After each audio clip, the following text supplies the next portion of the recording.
प्रविश्य मम वाचमिमां प्रसुप्तां सञ्जीवयत्यखिलशक्तिधरा स्वधाम्ना अन्यास्तहस्तचरणश्रवणत्वगादि प्राणान्नमो भगवते पुरुषाय तुभ्यं। विश्वं दर्पण दृश्यमान नगरी तुल्यं जान्तर्गतं पश्यन्यात्मनि मायया बहिर्भूतं यथा निद्रया यः साक्षात् कुरुते प्रबोधसमये स्वात्मानमेवाद्वयम् तस्मै श्री गुरुमूर्तये नमः। श्री दक्षिणामूर्तये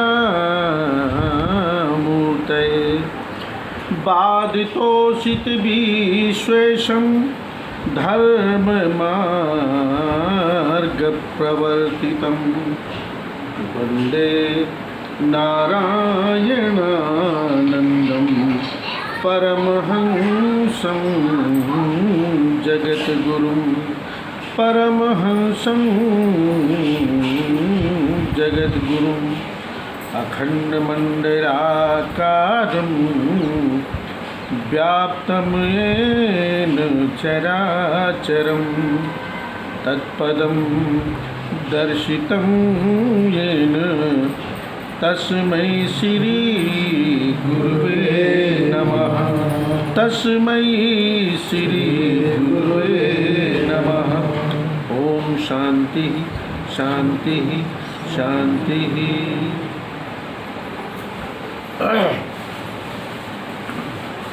हमारे शास्त्रों में बहुत से ऐसे विधान हैं, जब से सृष्टि का निर्माण हुआ तब से आज तक भगवान के 24 अवतार हो चुके हैं। 24 अवतारियों में अन्य अवतार तो जो है अन्य अन्य योनियों में, जैसे 12 मत्स्य अवतार, कूर्मा अवतार, हयग्रीव अवतार, नरसिंह अवतार, लेकिन मानवीय अवतारों में जो है वो केवल 3 हैं। एक भगवान राम का, एक भगवान कृष्ण का और एक वामन भगवान का। पूर्ण अवतार जिसे डायरेक्ट सीधे का, जिसमें कि 2 पूर्ण सीधे पावर हाउस नीचे उतरा है, जैसे भगवान राम का और कृष्ण का। एते चांस कलह पुंसाम कृष्णस्तु भगवानस स्वयं। एते चा अंसा माने भगवान राम और सीधे भगवान कृष्ण। ये पूर्ण पर ब्रह्म परमात्मा अन्य अंश हैं, लेकिन ये सीधे अंशी आया है, सीधे डायरेक्ट। इसलिए इन्हें पूर्ण पर ब्रह्म, जैसे जो रामम विद्धि पर ब्रह्म है, राम स्वयं पर ब्रह्म परमात्मा हैं। और भागवत में कहा गया है कृष्णस्तु भगवान स्वयं, भगवान कृष्ण पूर्ण पर ब्रह्म परमात्मा है। वैसे ही भगवान शंकर, भगवान विष्णु, भगवान राम। तो इसमें ब्रह्मा विष्णु महेश ये माया सोपाधिक चेतन हैं, जिसमें भगवान शंकर इनको पूर्ण यानी गुरुत्व प्राप्त है, यानी गुरु का दर्जा। वंदे बोध वयम नित्यम गुरुम शंकर रूपिणम। सुमहिम्नि स्तोत्र में आया है, महेशा ना परो देवो महिम्नो ना परा स्तुति, अघोरा ना परो मंत्रो नास्तत्व गुरु परम। यानी गुरु भगवान शंकर के मुकाबले कोई देवता नहीं। भगवान जो है महेशा न परो देव महिम्नो न परा स्तुति, सुमहिम्नि स्तोत्र से बढ़कर कोई स्तोत्र नहीं, और गुरु तत्व से बढ़कर के कोई तत्व नहीं। नास्तत्व गुरु परम। अब ये कहा जाए कि परंपरा तो वहीं से चली है। जैसे भगवान कृष्ण को कहा गया है वंदे कृष्णम जगत गुरु। भगवान कृष्ण जगत गुरु हैं, तो भगवान शंकर भी आदि गुरु हैं। आदि गुरु भगवान शंकर आदि गुरु हैं। जहाँ गुरु के स्वरूप में देखा जाता है तो वहाँ भगवान शंकर ही गुरु के रूप में लिए जाते हैं। वंदे बोधमयम नित्यम गुरुम शंकर रूपिणम। गुरु जो होता है वो ठीक भगवान शंकर का ही स्वरूप होता है, ठीक भगवान शंकर का। और शास्त्रीय मता अनुसार, शास्त्रीय दृष्टि से हम लोग चाहे कितना भी यदि प्रयास कर ले और कितने ही प्रभावशाली हो जाएं, चाहे हम स्वयं ब्रह्मा हो जाएं या हम स्वयं नारद कपिल आदि हो जाएं, परंतु शास्त्र का एक कथन है और जो हमारी मानस भी कहती है, जैसे भगवान कृष्ण से अर्जुन ने कहा कि प्रभु जो है संशयम नास्त, प्रभु मेरा आप संशय नष्ट करिए। तो भगवान कृष्ण को ये कहना पड़ा कि न पुत्राय न शिष्याय न कदाचन। अर्जुन तुम तो मेरे पुत्र भी नहीं हो और मेरे शिष्य भी नहीं हो, तो जो पुत्र न हो शिष्य न हो वो ज्ञान का अधिकारी नहीं होता है, उसे ज्ञान अंकुरित होगा ही नहीं। हम कितने डाल देंगे तो भी ज्ञान अंकुरित नहीं। खेत में बीज चाहे कितना ही आप डाल दें, लेकिन यदि वर्षा का संयोग न होगा, जल का संयोग न होगा, तो उसमें अंकुर नहीं आएगा। तो उन्होंने कहा कि न तो तुम मेरे शिष्य हो न तुम मेरे पुत्र हो। तब वहाँ अर्जुन ने कहा है कि शिष्यस्ते हम साधिमाम त्वं प्रपन्नम। हे भगवान, ते अहम शिष्या, मैं आपका शिष्य हूँ, मैं आपका शिष्यत्व तो स्वीकार करता हूँ। साधिमाम, मुझे आप संभाल लो। साधिमाम त्वं प्रपन्नम, मैं आपकी शरण में हूँ, आप मुझे संभालिए, आपका मैं शिष्यत्व तो स्वीकार करता हूँ और आप जो है मुझे संभाल लीजिए, मैं आपकी शरण में हूँ। ये अर्जुन कहता है, माने जब तक उसने शिष्यत्व तो स्वीकार नहीं कर लिया तब तक उन्होंने गीता नहीं सुनाई, तो गीता सुनाई हो, है ना। और पार्वती जी शंकर जी से कहा कि जो है भगवान, जिस राम के कारण आज मैं पार्वती होकर के आई हूँ और सती रूप में मैं उनको पहचान न पाई। आपने कहा था आप कथा सुनाने के लिए ले गए थे, लेकिन मैंने कथा सुनी नहीं। कथा शब्द का अर्थ होता संस्कृत में, ये संस्कृत के शब्द हैं, कथा, यथा, जथा और तथा, ये संस्कृत शब्द है। कथा माने कैसा, जथा माने जैसा, तथा माने तैसा, यथा माने ऐसा। तो यहाँ कथा शब्द जो है प्रश्नवाचक शब्द है।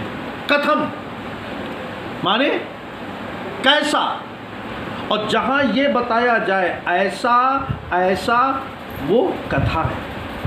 राम कथा, भागवत कथा, सत्यनारायण व्रत कथा, शिव पुराण की कथा। तो शिव पुराण माने शिव जी कैसे हैं, है ना। राम कथा तो राम जी कैसे हैं। फोटो नहीं हमें देखनी है, राम का जो जीवन है, राम का जो स्वरूप है वो कैसा है, हमें वो देखना है कि राम का अस्तित्व क्या है, राम का स्वरूप क्या है और राम जी हैं क्या। ऐसे भागवत कथा, भागवत माने भक्त, भगवत माने भगवान और भागवत माने भक्त। अन्य पुराण भगवान के हैं, लेकिन श्रीमद् भागवत जो है ये भक्तों का पुराण है। भागवत ये बताती है, भागवत कथा परम भागवत प्रहलाद, परम भागवत ध्रुव। तो भक्त कैसा होता है ये भागवत बताती है, भक्त का जीवन कैसा होता है ये भागवत बताती है। भक्त हम नहीं हैं तो कैसे बने और भक्त कैसा होता है ये भागवत है। तो भागवत कथा, भक्त कैसा, तिलक लगा लेने भक्त नहीं, कपड़ा रंगा लेने का नाम कोई भक्त नहीं। भक्त का आचरण होता है, भक्त का कर्म होता है, भक्त का स्वभाव होता है। भक्त का जैसे प्रहलाद जी से भगवान ने कहा, परम वर्णेश भद्रम ते ऋतम कैवल्य मध्यना। हे प्रहलाद पुत्र, मुझसे तुम वरदान मांगो। कहा अच्छा मांगे, हाँ, कहा दोगे, कहा अवश्य। तो कहा वैसे तो मुझे कुछ चाहिए नहीं, आप तो है ही है मेरे पास, अब मुझे क्या चाहिए, कुछ नहीं चाहिए। तो फिर भी भगवान ने कहा पुत्र कुछ न कुछ तो मांगो, मुझे संतोष नहीं होगा, मांग मांग जो है। तो कहा तुम क्या दोगे हमें? कहा जो तू मांगे। तो 3 चीज़ें होती हैं, राज्य, वैकुंठ वाले स्वर्गलोक और मोक्ष। परमात्मा के हक में 3 ही चीज़ें हैं, तो तुम तीनों चीज़ों में से कोई चीज़ मांग लो। राज्य मांगो, मृत्युलोक में हो तो राज्य मांगो। तो वहाँ जो है प्रहलाद ने कह दिया प्रभु न तो हम कामये राज्यम, न तो हम कामये राज्यम, प्रभु मुझे राज्य की कामना नहीं है, मुझे राज्य नहीं चाहिए। भगवान ने कहा तो स्वर्ग मांगो, स्वर्ग तो देवलोक का राज्य। तो उसने कहा ना स्वर्गम, मुझे स्वर्ग भी नहीं चाहिए। तो कहा मोक्ष मांगो। तो प्रहलाद ने कह दिया प्रभु ना पुनर्भवम। अब आप देखें भक्त, मैं भक्त की बात बता रहा हूँ, केवल तिलक लगा लेने का नाम भक्त नहीं है, दाढ़ी बाल कपड़ा रंगा लेने का नाम भक्त नहीं है, माला कंठी घाल लेने का नाम कोई भक्त नहीं है, तो संत है। उसका आचरण होता है, उसका कर्म होता है, उसका स्वभाव होता है। भक्त का स्वभाव क्या है, क्या है स्वभाव? तो यही देखिए, आप देखिए प्रहलाद जब उन्होंने कहा तो प्रहलाद साफ साफ मना किया न त्वहं कामये राज्यम अरे ना स्वर्गम ना पुनर्भवम, मुझे नहीं चाहिए, कुछ नहीं चाहिए। तो भगवान का तब तो गजब हो गया, अब हमारे पास क्या है? अब यही 3 चीज़ें थी, वो तू लेके नहीं रहा। तो भगवान सर पकड़ के बैठ गए। तो पगले तो क्या चाहिए? तू मुझे प्राण मांग मेरे, वो भी दूंगा। क्या प्राण लेकर क्या करूँगा आपके? आप देंगे? का अवश्य। तो कहा प्रभु मेरी एक विनती, अब आप भक्त का जीवन देखें क्या होता है। तब उसने कहा न त्वहं कामये राज्यम अरे ना स्वर्गम ना पुनर्भवम। तो कामना, मेरी कामना क्या है? कामये दुख तप्तानाम और प्राणिनामार्तनाशनम। प्रभु मेरी एक ही मांग है, एक ही कामना, क्या? कि संसार की जो प्राणी है, जो जीव हैं, ये दुख की ज्वाला से झुलसे जा रहे हैं प्रभु, इनका सबका दुख समाप्त हो जाए, बस ये मेरी कामना, ये मेरी मांग है। क्या मांगा उसने अपने लिए? क्या मांगा है? अब लोग तो आरती गाते हैं, क्या गाते हैं? सुख संपत्ति घर आवे और कष्ट मिटे तन का।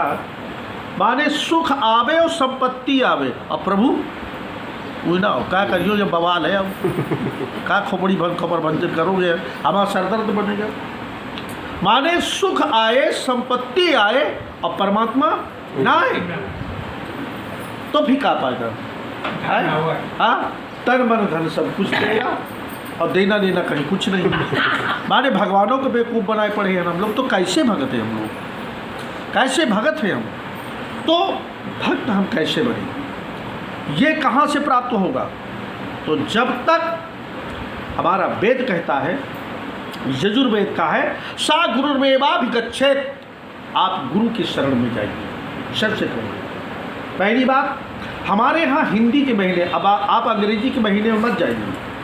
माने मई, जनवरी, फरवरी, मार्च, अप्रैल, ये आप मत जाइए। हमारे जो सनातन धर्म में महीने गए बताए गए हैं, कब से चालू होता है? आधे चैत से, यानी वर्ष चालू होता है गिनती। चैत के बाद बैसाख, ठीक, बैसाख के बाद ज्येष्ठ, ज्येष्ठ के बाद आषाढ़। अच्छा, अब चैत और बैसाख ये कौन से महीने हैं? बसंत ऋतु। ये ग्रीष्म ऋतु नहीं है, ये है बसंत ऋतु। और फिर चैत बैसाख और ज्येष्ठ और आषाढ़ 6 ऋतुएँ हैं, 2-2 महीने की। इसके बाद आ जाता है ग्रीष्म ऋतु। तो ग्रीष्म ऋतु कौन है? ज्येष्ठ और आषाढ़। तो जब प्राणी बसंत ऋतु से हटके जब व्यक्ति ग्रीष्म ऋतु में जाता है, तो ग्रीष्म माने जब पसीना बहता है, व्यक्ति व्याकुल होता है। तो ये होता है कि अब कहाँ जाए, कहीं हवा मिले तैसे जरा से हवा मिले, ठंडक मिले तो हमारा ताप बुझे, हमारी गर्मी जाए, शीतलता मिले। तो जब व्यक्ति ताप माने कष्ट, तपस्या इसको कहते तपस्या, जब गर्मी जीवन में आती है माने दुख जब जीवन में आता है तो उस समय व्यक्ति बिलबिलाता है। बिलबिलाए ना, उससे जब सह ले तो वो तप बनता। तप माने तपना, कष्ट पाना। सुख में तपस्या थोड़ी होती है। एसी रूम में बैठे रहो, कह दो देखो हमें पसीना नहीं निकलता है। अरे यार एसी रूम में बैठो, कहाँ पसीना निकलेगा? गर्मी में जरा निकलो धूप में और फिर पसीना ना आए तो बहादुरी है, तब तुम्हारी तपस्या है ना। ओ पथ ही क्या, पथिक चतुरता क्या, जिस पथ पर बिखरे सूल न हो, उस नाविक की धैर्य परीक्षा क्या, जब धाराएं प्रतिकूल न हो। वो मार्ग कैसा, वो पथिक कैसा, यात्री कैसा, वो मल्लाह कैसा और वो नदी कैसी। जब कांटों भरा मार्ग हो और व्यक्ति उन मार्ग कांटों को रौंदता, मचलता, रगड़ता, मसलता बढ़े और तब कहे देखिए, तब बहादुरी का पात्र। भाषावर बहादुर की बड़ी दरिया हो और उस दरिया में व्यक्ति नाव में सवारी बैठा के और इस पार से उस पार कुशल पूर्वक पहुंचा दे, तब पीठ ठोकने लायक है। अब घुटने घुटने भर न पानी हो फिर कह दे हमने देखो पीठ ठोको हमें, हम कितने बड़े बहादुर के हमने पार लगा दिया, तो किस क्वालिटी का वो? ऐसा नहीं। ऐसे जीवन में दुख आए तो तब माने जब व्यक्ति के जीवन में कष्ट आए, दुख आए और उसे सरलता पूर्वक वो सह ले, बिलबिलाए ना, बेचैनी ना हो, व्याकुलता ना हो, उसे प्रभु का विधान मान करके उसे सह ले। तो जब तब यह गर्मी, उष्णता और उसी का आषाढ़ का अंतिम तिथि होती है जो आज है, इसे गुरु पूर्णिमा कहते हैं। जब व्यक्ति दुखों से, झंझावात से झकझोरता है तब वो कहीं भी उसको शरण नहीं मिलती, तब कहा जाता है गुरु के पास सा गुरुर्मेवाभिगच्छेत्, गुरु की शरण में प्राणी जाता है और उस दिन अपने जीवन में गुरु को धारण करता है। और जब गुरु धारण कर लेता है उसी के बाद महीना कौन सा लग जाता है? सावन। शुद्ध नाम इसका है श्रवण मास। इसका नाम क्या है? श्रवण मास। तो जब गुरु जीवन में आ गया, महीना लगा श्रवण, तो श्रवण माने सुनना। जो गुरु कहे उसको आप सुनिए। ये नहीं कि गुरु तो हम तब बनाएंगे महाराज जी जब हम जो कहें उसको सुनो, तो उसका कल्याण असंभव है, सवाल ही नहीं उठता है। जो गुरु कहे उसे आप श्रवण करिए। वेद मंत्र है, आप पंडितों के मुँह से आप सुना करते होंगे, आप जो है आप अक्षर आप सुनते होंगे, जो पूजा पाठ में जो है अक्सर वो वेद मंत्र बोला जाता है, अक्षर, और जो है और उसका तात्पर्य क्या होता है? श्रवणम। समझे? भद्रम कर्णे भी सुनियाम देवा। भद्रम तुम्हारा, भद्र माने कल्याण, हे पुत्र तुम्हारा कल्याण। क्यों, कब होगा कल्याण? श्रवणम। भद्रम कर्णे भी सुनियाम, कर्णे भी माने कानों से, जो गुरु कह रहा है उसका अपने कानों से श्रवणम माने सुनो, कर्णे भी कानों से, श्रवणम माने सुनिए, तो क्या हो जाएगा? भद्रम, तुम्हारा कल्याण हो जाएगा। तो यह है श्रवण मास। आज से सावन चालू है। जो गुरु कहे उसको आप सुनिए। अगर आपने यथावत सुन लिया है कायदे से, तो आपने सुना, तो उसी के बाद महीना कौन सा लग जाता है? भादो। भादो माने भाद्र मास। भाद्र मास, भाद्र माने आपका कल्याण होने में कोई आपको रोक नहीं पाएगा। और यदि आपने उसको सुन लिया अब आपका कल्याण हो गया, तो साथ ही साथ में आ जाता है पक्ष पितर। पितर पार कर प्रभु ही, तुरंत आप ही गणत, आप ही न मुक्त होंगे। हमारे शास्त्र कहते हैं कि तावत भ्रमंत संसारे पितरः पिंड तत्परः यावत कुले भक्ति युक्तो सुतो नैव प्रजायते। एक गया नहीं, चाहे 565 गया करिए, एक गया नहीं, ये शास्त्र का कथन है, एक गया नहीं, आप चाहे 500 बार आप गया करिए हमें, लेकिन यदि आप अपने जीवन में आपने भक्ति को स्वीकार नहीं किया है तो कभी भी आपके पितर मुक्त नहीं होंगे, चाहे जितना पिंडदान आप कर लें, चाहे जितना। तावत भ्रमंत संसारे पितरः पिंड तत्पर, तब तक उसके कुल के पितर आसमान में उस कुल की तरफ निगाहें लगाए रहते हैं कि कोई भक्ति से संपन्न संतान पैदा हुई है या नहीं। जब वो आता है और वो भगवान की भक्ति करता है तो अपने आप वो तर जाते हैं। उसी के आगे श्लोक और त्रिसप्तभी पिता पूता पितृ भी सहिते नघा यत्र कुले भक्तोष जातो भवान वै कुल पावना। 7 माने 10, 3 पीढ़ी जहाँ आप पैदा हैं जिस पीढ़ी में, उससे 3 पीढ़ी आने वाली आगे की नाती पोता।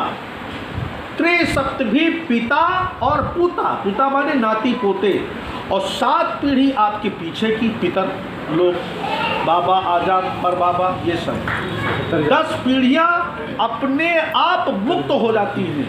कब? जब यत्र कुले भक्तोष जातो, जिस कुल में कोई भगवान का भक्त पैदा हो जाता है तो उसके सारे पितर 10 पीढ़ियाँ में नाती पोता कट्ठे ठेका हो जाता है, उनको कुछ करने देते अपने आप मुक्त हो जाएंगे, बशर्ते हम भक्त बने। हम भक्त तो हमारे यहाँ जो गुरु का जो महत्व है, आप कितना भी, भगवान कृष्ण अर्जुन को गीता सुना रहे थे, हनुमान जी ध्वजा पे बैठे सुन रहे थे, उन्होंने स्वीकृति नहीं दिया कि प्रभु जो है हम भी सुनेंगे, कह देते और स्वीकृति देते, लेकिन सुने नहीं, आज्ञा नहीं दिया, स्वीकृति नहीं दिया। तो जानते हो जब गीता सुना चुके तो सुना तो पूरा गीता, और जब पूरी गीता सुन के नीचे तो कहा अरे प्रभु बहुत बढ़िया, क्या गजब का दिव्य ज्ञान प्राप्त हुआ। तो भगवान कृष्ण ने कहा क्यों, तुम भी सुने हो क्या? कहा तो हम भी सुने। तब तो कहा तुमको बहुत बड़ा अपराध लग गया। कहा क्या? आप जानते हो उसका परिणाम क्या? आप प्रेत योनि में चले जाओ। हाँ, आप देखें पहले गुरु का स्थान ये होता है। हाँ, आप प्रेत योनि में जाओगे तब तो हनुमान जी का ये तो बहुत बुरा हो गया, ठीक है, तो गड़बड़ हो जाएगा। कहा प्रभु मुक्ति, कहा जाओ जो मैंने सुनाया है इसी पे आप भाष्य कर दीजिए। तो जो हनुमान जी ने भाष्य किया उसी ग्रंथ का नाम पड़ा हनुमत गीता, उसी का नाम पड़ा। तो हमारे यहाँ पितर पारण करने के बाद फिर आती है जो नवरात्रि, माने शक्तियों का। जिस समय आप इस नियमानुसार आप चले जाएंगे तो आपके ऊपर समस्त जितनी दैवी शक्तियाँ हैं यह आपके अनुकूल हो जाएंगी, कुछ करने की जरूरत नहीं, अपने आप ये शक्तियाँ सब अनुकूल हो जाएंगी। तो फिर जीवन में आपके दशहरा दीपावली हो जाएगी, बुराइयों का विनाश हो जाएगा और आपके जीवन में प्रकाश आ जाएगा, दीपदान हो जाएगा। लेकिन इसका सेंटर भी कहाँ है तो बताया वही गुरु पूर्णिमा। इस दिन हमको अपने गुरु के पास में जाना चाहिए और दिखनी चाहिए, जो नहीं लिए हो तो लेनी चाहिए, ये नियम, तब जीवन हमारा कल्याणमयी होता है। जीवन से सारी विपत्तियां, सारे कष्ट दूर हो जाते, जीवन में शीतलता आ जाती है, ताप संताप ये सब नष्ट हो जाते हैं अपने आप।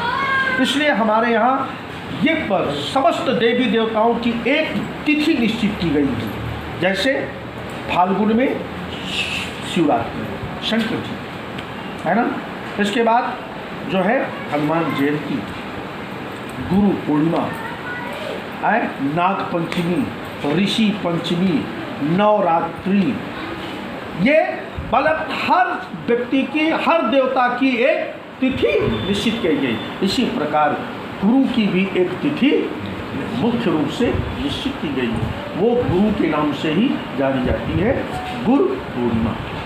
गुरु पूर्णिमा अन्य दिनों में हम आए या ना आए, लेकिन जब गुरु पूर्णिमा आए तो हर प्राणी को अपने अपने गुरु के पास में, अगर लोक में है, संसार में है, विद्यमान है और गुरु किसी हाड़ मांस के पुतले को नहीं कहते कि गुरु कोई हाड़ मांस का पुतला है। गुरु की कभी मानसिकता ये न जोड़ ले कि हमारे जैसे ये भी मनुष्य हैं। अपनी मान्यता दृष्टिकोण बदल देना चाहिए। दृष्टिकोण बदलिए।